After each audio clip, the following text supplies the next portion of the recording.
So,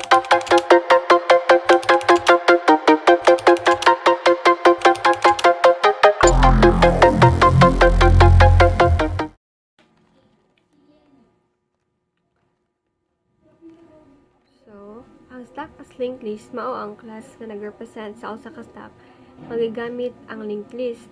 Nya nay attribute nga root nga mao ang unang element sa stock. Na siya inner class nga stock node nga nagrepresent sa each element sa stock nga nay attribute nga data nga nag-indicate sa element og next. Nya natudlo sa sunod nga element sa stock nya napo siya constructor nga nagsugod sa usa ka bag-o nga node. Nya ang is empty method kani nag-check kung wala bay sulod ang stock. Nya kung root equal sa null ang stock i-consider nga walay sulod.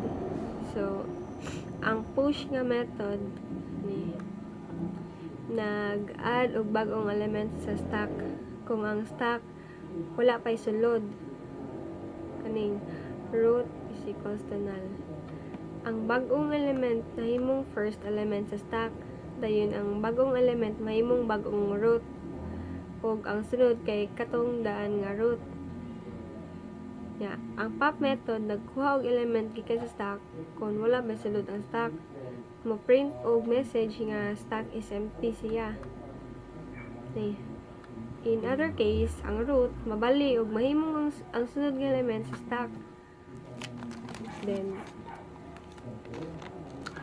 ang pick method magbalik sa data sa first element sa stock nga may root. Okay. Kung walay sulod ang stock, ma-print siya og stock is empty og mo-return og integer min that value. Ang main method usa ka test case nga gi-demonstrate ang paggamit sa stock. Gi-push ang numbers 10, 20, ug 30 nga sa stock niya. Gi-pop ang awahi nga gi-push. Then, ang result sa pag-pop ug ang elements sa babaw sa stock kay gi-display. So, karon ako i-explain ninyo nganong ingani ang output ni. Una, nag-instantiate sa atong class nga stock as linked list. Ang atong gamit nga object name kay SLL. Ini. Yeah, mo proceed sa SLL.push kani 10 method nga push nga naay argument nga 10. So ini-call nato sa method nga push, ma-trigger ato ang stock as linked list. Kani trigger ni siya. If root is equals to null, so atong root wala pa may value, so true na siya. So, true man, mahimo ni siyang root is equals to new node. Ni. Then, atong i-print sa data which is 10 kay 10 man to atong argument nga gipasa. Hindi man, balik ta sa main.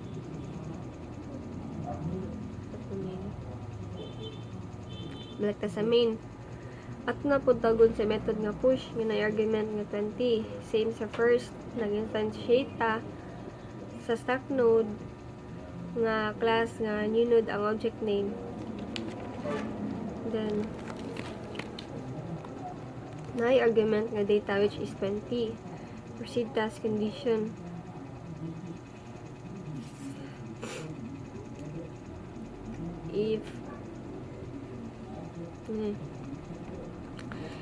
If root is equals to null, since false naman siya kay atong root na may 10, so proceed tas else. Stock node temp equals root, which is 10. I mean 20, kaya ang next niya akong 20 beto. Root is equals to new node niya. New node that next is equals temp. Igo man atong i-print sa data which is 20. Niya, balik na punta sa main. Ato na punta tagon sa method nga push. Niya atong i-print si pop. Niya mo ana tangad to nga ay niya una na ato sa method nga pop. Ato sa method nga pop. Kani.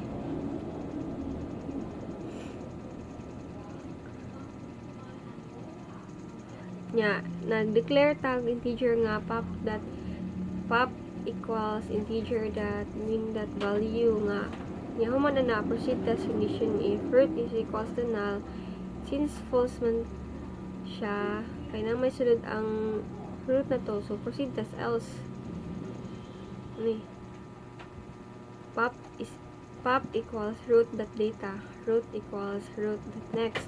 So atong root 3 kay 20 na kay atong gi-return si pop which is 30. Dayon atong i-print si top element kani